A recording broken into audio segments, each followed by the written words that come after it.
Green Lantern issue 6, Jeffrey Thorne writing with Tom Rainey and Marco Santucci on the art. Oh, and this is like all the Green Lantern issues have been, this is two halves. Yeah. And the first one is actually the other side of the Kelly story from last time, where we got Kelly on Yukorigar on her own. Mm-hmm. This time we get the Joe and to some extent Simon as well, who's we see like him getting into his little pod and going down to the planet. But we get Joe's decision making here, and more importantly, Joe kind of having a one-on-one with Sinestro. So a lot of Sinestro one-on-one talk this week in the comics. And obviously this ship has been run by mostly Thanagarians. This is a United Planet ship. So now, you already said in advance that you weren't so hot on this. Yeah. I enjoyed this issue quite a bit. In particular, this first half I really liked. Yeah. The back half is my bigger problem. I like all the Joe stuff because we're in a crisis because the power battery's done. I just like, for the longest time now I've talked about, I want, kind of for Green Lantern to get away kind of from the space opera elements. And Thorne's done that. But like, this is, again, it doesn't feel like a Green Lantern book at this point. It feels like it's its own type of sci-fi kind of book, and there's not a lot of Green Lantern-ness to it that I look for. Whereas in the annual, where we had Jess doing the ring slinging, even with the yellow, doing almost superhero-y stuff, going around the universe, that wasn't really the space opera. Like, sure, the Yellow Lantern stuff's there, but it was, going around and helping people. And here it's just been really set on, we're going to tell a Green Lantern story that's not a Green Lantern story, which is cool. It's just not for me. And it's the John Stewart story is kind of running my patience, at this point. Whereas I'll take more of the Joe story and Kelly, and I like all this. I like them trying to put the pieces together. But yeah, I'm just not enjoying what Thorne's putting out. I don't think I understand half of what you just said, to be honest. Okay. I don't really understand why this is not a Green Lantern story, or... So when you blow up the power battery, right, and all the lanterns get stranded and stuff, right? So we did have John on that planet going. It's just it's not very Green Lantern-y, like, which I understand him wanting to tell a different kind of story, but it's more just sci-fi, whereas like I like the superhero elements. I don't feel there's a lot of superhero elements right now to it, and I kind of want that space copy. So I liked Green Lanterns so much is we got to see them, Simon and Jess do that, and here it has not been for the at least since issue 2. I was really high on issue 1, and it's been a slow decline. That with each issue I enjoy it less, especially the John Stewart story. Yeah, I don't think I could disagree more with this. Not so much that I think this is perfect, but I don't think I could disagree more with this sentiment, just because to me this is the most interesting thing they've done with Green Lantern since that book ended, which is and it can be interesting, but doesn't mean I'm going to enjoy it. Like, it's different, and but to me, like, you're saying it's not a Green Lantern story, but it is to me, because the whole point of this is what happens to the Green Lanterns when all the rings are taken away. That's a crisis they have to deal with, and to me that is something that's actually fascinating to explore and tell a story of their determination and what makes them heroes even without the power rings. That's interesting stuff, and it's also given the spotlight to Joe and Kelly. Like, this is all great stuff to me. Particularly this half of the story. I'm glad you're enjoying it. I want to see the ring slinging stuff, and it's like if you put in, let's say, and define ring slinging. You keep saying ring slinging. Define ring slinging. So that's when they're doing the superhero stuff, right? That's when they're going around with the rings and they're doing the space cop. I guess I should say space cop stuff, because that's what I feel has been missing for a while. Because we've gotten a lot of the Johns, like even under Venditti, he fell into this with the different Lantern factions and the coexistence and Hal trying to manage all that stuff. So again, I give Thorne credit for doing something completely different, right? but it's not what I like. This is almost like similar to what Morrison did with Green Lantern, where it's like, okay, I respect that you want to do something of your own. I'm just not. It's not gelling with me I don't think because that it's not to the quality. It's just a story that I'm not like. I don't think this is like because Green Lanterns was notably back to them just being superheroes, and that was something that was missing for a long time before that. Mm-hmm. And everything that I've heard about Venditti's run says that it was more just Green Lantern multiple core space opera stuff. And this is still space opera stuff, obviously, but it's obviously not doing the multiple. I mean, yeah, the yellow lanterns are there; they exist, but that's not what it's focusing on. That's not the key element. No. So I guess what I'm saying is I don't get the complaint specifically about this story when all of Venditti's stuff and most of Jeff Johns' stuff falls under not doing the traditional superhero Green Lantern stuff anyway. Right. So, like, again, I wanted it to get away from that. And this, again, Thorn has gotten away from that. It's doing its own, I guess you could say, space opera thing. I don't define this as space opera. This is, to me, more like, it's more sci-fi, like more hard sci-fi than what I'm used to in Green Lantern. Like, with John having to, interpret all the different aliens, and you have the whole slavers thing and all of this, like, but like I get what you're saying about them having to come up without their rings and stuff, but to me that's not why I get excited to read Green Lantern. I guess like I feel like he's handicapped them and tied a hand behind their back, and now we're going like, hey, look at them not be Green Lanterns. And I was like, okay, cool. I don't know, Matt. I feel like you're trying to handicap the writers by saying this is what a Green Lantern story has to be, or this is how a Green Lantern story should function. It doesn't feel like a Green Lantern story. 100% it doesn't. The Joe stuff kind of does. But the stuff with John, I don't care about. I want to skip it. And then you throw Kilowog in there, and I get excited, and I'm just like, oh, okay, we're doing more sci-fi. We got to go, rescue them, and you throw in these the golden angel looking things. I'm just like, all right, I'm kind of out on this. Yeah, we'll get to it in a minute. I don't know. Your broad complaints here feel kind of weird to me. Like I mean, if you don't like it, you don't like it. I mean, whatever. Like yeah, that's fine. It's not. If it was all like, again, if we were just getting the Kelly stuff, and then I think it's also breaking it up where it feels like these feel like two backups that they're smashing together, right? Like I could get if we were getting more of the John Stewart stuff and more of the Joe stuff, but just they almost feel split evenly, and I don't feel like enough's getting the attention. That could be part of it. Well, it doesn't feel like that. It's literally split evenly. No, I know, but I'm saying, but one side could feel more important than the other. Like that's what you're putting emphasis on. So I feel like I'm reading two separate books in one. Whereas I feel like if we had gotten an arc that was all the Joe stuff, and then we got an arc that was all the John Stewart stuff as it goes, I think I might enjoy that a little bit more. But just the way that this is split in two, it feels like I'm reading two backups where, I don't know. The format doesn't bother me in any particular way. I mean, I am definitely enjoying the Joe and Kelly side of the story more than I'm enjoying the John side. But the John side still has its moments, and there's still things I like about it. To me, this is kind of a classic story for any character to go through, or any group of characters where you strip them of their main crutch, of their main thing, and it's all about showing how they're still those people even without their powers. Or it's a classic superhero trope. Every superhero's went through this in some way. Whether it's Superman losing his powers, whether it's Bruce Wayne losing his money, whether it's whatever. Take your pick. Spider-Man no more. I mean, he does that like every 4 years. Yeah, the list goes on and on and on. So it's not just, and obviously there's been stories before where Hal will lose his ring or John will lose his ring. Well, and that's the whole thing. It's not like this is not anything that's new.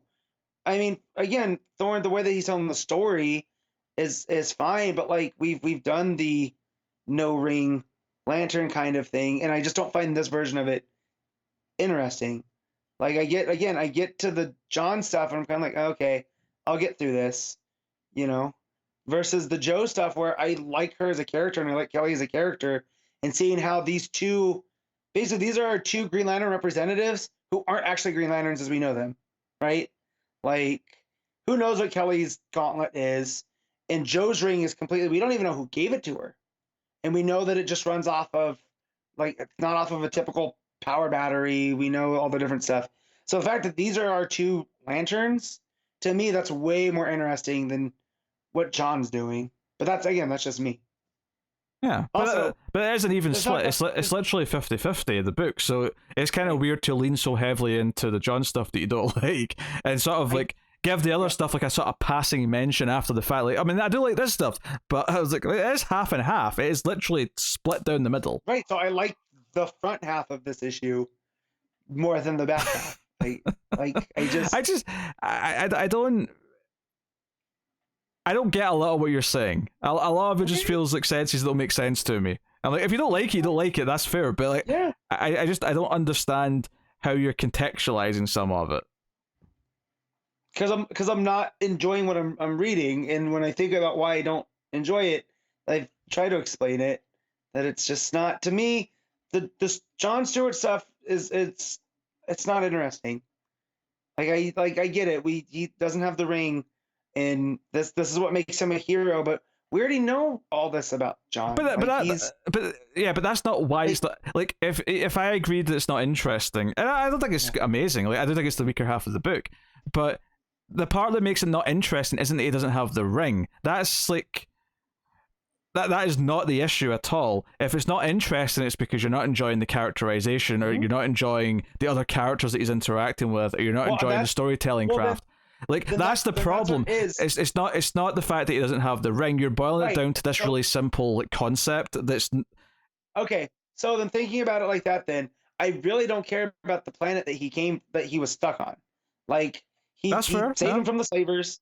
They launched the ships. They did all that. Like, it again, it feels like I'm reading, it almost feels like a different book that's like, again, I don't want to say it's not Green Lantern, but it doesn't feel like, it feels like this hard sci-fi book that I wouldn't read if Green Lantern wasn't on the title, right? Like, if I went into this book and this was a completely different character than John Stewart or Kilowog or anybody, I would have stopped reading it by now.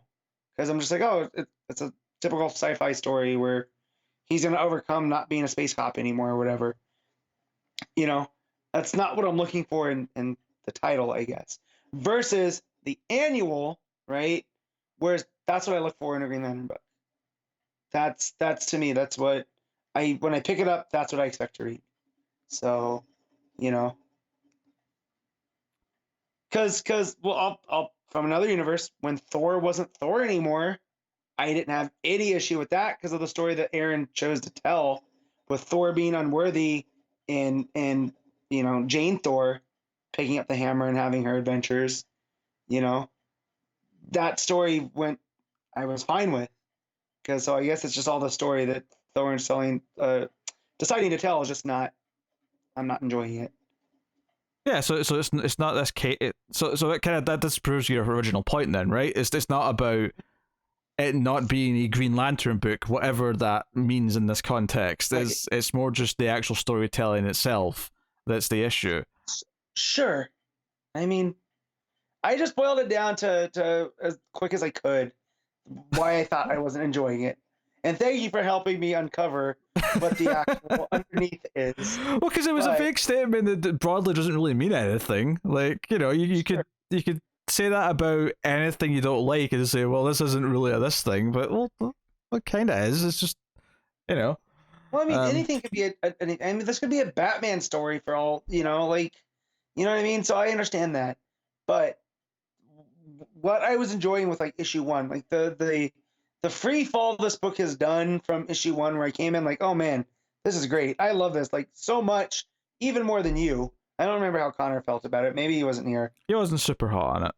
Yeah, so like, but I was like, man, this is great. This is a step in the right direction. It feels fresh and feels new. And now I'm just kind of like, well, this is not, I'm not enjoying the story anymore. Like, Yeah, I disagree with that narrative. I don't think it's free falling at all. I think issue 2 is better than issue 1, and I think that the Kelly and Joe side of the story has been very consistent. In fact, I think the John side of the story has been fairly consistent. If anything, the John side of the story got a little bit better because it wrapped up that planet stuff that was a little bit dull. And for the most part, we're leaving that population behind. Like, there's that one main character right, who's still there to talk to him, but even she doesn't right. feel like she's coming with him as he Now goes we're on this getting mission. now we're getting space angels that look like Zoriel, and I'm just like, all right. All right, but anyway, you've torpedoed this conversation because we're supposed to work through the book, right? So, Joe goes down to New Corrigar, dealing with the various lanterns as she can, and of course, Sinestro looks at her and goes, "You've got a ring. You have a working lantern ring. What is this?" And immediately, because one of the things I liked about this is that when she's on the ship, she's actually watching like recordings and like footage of old Sinestro fights. And trying to understand what he's like, because she's never met him before. Unlike every other Green Lantern that's been in a Green Lantern book, she's never encountered Sinestro, so this is kind of a big deal. And she's in with a lot of swagger, a lot of confidence, because she's Joe. Very, very much the Joe that we know from her book. Like, I felt like this was almost cut right from that one. What was that book called? Help me out here. My brain's not working so good right now. Far Sector? Far Sector, there we go. So this felt very much like her talking to one of the leaders in Far Sector. You know, she goes in there with the same tone. Yeah. Sinestro even appreciates that, to be honest. he kind of laughs and says, "You're a delight." And I can't really deny any of these things you've just called me, because she calls him a murderer, and what was there? Dictator, ruthless, methodical, focused, gifted tactician. Whole list of things. He's doing yes, yes, and yes. Yes. So, but she does agree that he's not a liar. And she's like, "Well, okay, I'll ask the question that I'm here to ask. Are you responsible for the power battery?" And he basically says, "Nope. If that was me, I would have pissed on the grave of Oa." He would have wrote his name across the carcass of that was Oa. Yeah, I kind of like, that checks out for Sinestro. What I kind of dig about this as well is that in the previous issue, obviously Simon showed up to get Kelly. We never even got a hint, I don't think, or maybe we did like a small one, but there wasn't really any indication that I remember that Joe was also there and was also doing stuff on the planet. So I kind of like this, that we get the start of it before they launch, and it's like, oh, she's here too. And no, but she goes and speaks to Sinestro this entire time. That's what's going on. And it also explains why Sinestro didn't show up to like fight Simon or get involved with anything else that was going on down there, right? When all that stuff was happening. He was too busy talking to Joe. So I kind of like that. I like that double side of this encounter. And I think it's notable because it's Joe interacting with Sinestro for the first time, who is the most prominent anti-hero to antagonist, depending on where we are Green Lantern story wise. So I think that encounter is a big deal, and because she is this kind of offshoot Green Lantern who does have a different attitude, who doesn't necessarily respect the system in the same way that everyone else does, because she didn't go through it the same way that everyone else did. And even Sinestro, that separates her from, because Sinestro went through the Green Lantern process like everyone else does. He went through it like Hal Jordan. He went through it like Kilowog and everyone else. He was Hal's teacher. Yeah. He was an active Green Lantern. And she's different from him. She didn't go through that same experience. So, and that's maybe why he does respond to her. Maybe that's why he does enjoy this interaction, because she does respond differently to the other ones. Not that they're all not, because not that they're all not unique in their own ways, because they are, but she's just fundamentally different. But even Simon's a step closer to going through it more than Joe is, and then I think Sinestro would have had a different reaction to had him come down, barreling down, So her outsider perspective is what brought to him, because he's the ultimate, because to me, deep down, Sinestro is still a Green Lantern, he has this whole, basically, I don't want to say cosplay, because they have their own thing, but he formed his own group based almost off of the antithesis of what the Green Lanterns were. But, so he's always been an outsider, and so she can reach him that way, and I did like that. Yeah, and then we jump to the second story, second half of the book, which is starts with a Kilowog distress call, which they're watching, and we get the hints of these angel-like beings that are putting people into a trance and making them all walk into a portal. This is happening on the planet that Kilowog's stranded on. Only him and a few other people are immune to this trance that they're all put into. And then the recording cuts off, and like, you know, John and Salak are all like super concerned. And it basically is like, okay, we have to get to him, we have to help him, all the rest of it.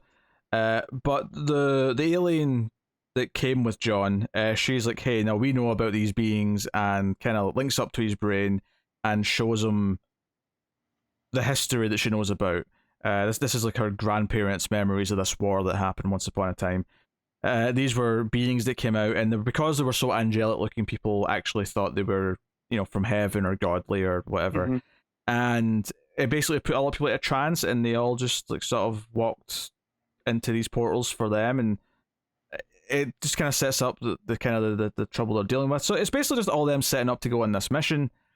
And John gets upset when he recognizes one of the characters who was on Oa when the power battery went. Lonar is his name, which is kind of a weird name, to be honest. And that's kind of the end of the issues, like them taking off with this. So first half's definitely stronger. There's no denying that. I don't think the storytelling in the back half is too bad, though. I do like the distress call from Kilowog starting things off, and it being about going to rescue him. It's just that, you know, some of the backstory with these angel-looking aliens is kind of whatever. Like, I'm not... Like, that's the thing. I think I probably sound super positive because I'm countering your... Yeah, probably. Your super negativity. But, like, I don't think it's an amazing comic book. I think... I said this about Flash as well, but I think it's just a really good B-tier Green Lantern book, and I'm kind of enjoying the pulpiness of it. I'm enjoying some of the character development, particularly for Joe, and some of those other characters in that first half. But even the John side of it, like, all these lanterns try to deal with the fact that so many lanterns are dying, none of them have rings, and everyone's desperate. Like, there's going to be a fun turning point in this story where it's like, okay, we have to go on the offensive, and you know there's going to be a moment where all the lantern rings come back online. And it's going to be some big payoff to the 2 or 3 arcs that we go through without them. I'm having fun with it. It's never a tough read. The art is definitely better in the first half as well. I will say that. The art in these, you know, the big head syndrome. It's not as prevalent, I'll say, in this particular issue. But you can definitely tell it's the same artist. I will say that. So, Matt, what are you rating Green Lantern issue 6? 6. Well, how on point, I guess, is what I'm trying to say. Yeah, I'll go with a nice, comfortable 7. I was tempted to go 7.5. I won't quite go that high, but I really like Joe's first interaction with Sinestro. I don't hate the John Stewart stuff. I'm enjoying it well enough, but it's definitely the weaker half of the. I shouldn't say I hate it. I just don't like it. So, yeah. Yeah. Well, when you come in making big swings, this is not what I want in a Green Lantern book. This is not what I want. It's not, but yeah, but it's not a lie. Yeah, it's but not a lie. You know, you repeat it a few times, it starts to sound like I hate this piece of trash. Why is it in my existence? Get it out of my face. No, because I reserve that for very few things.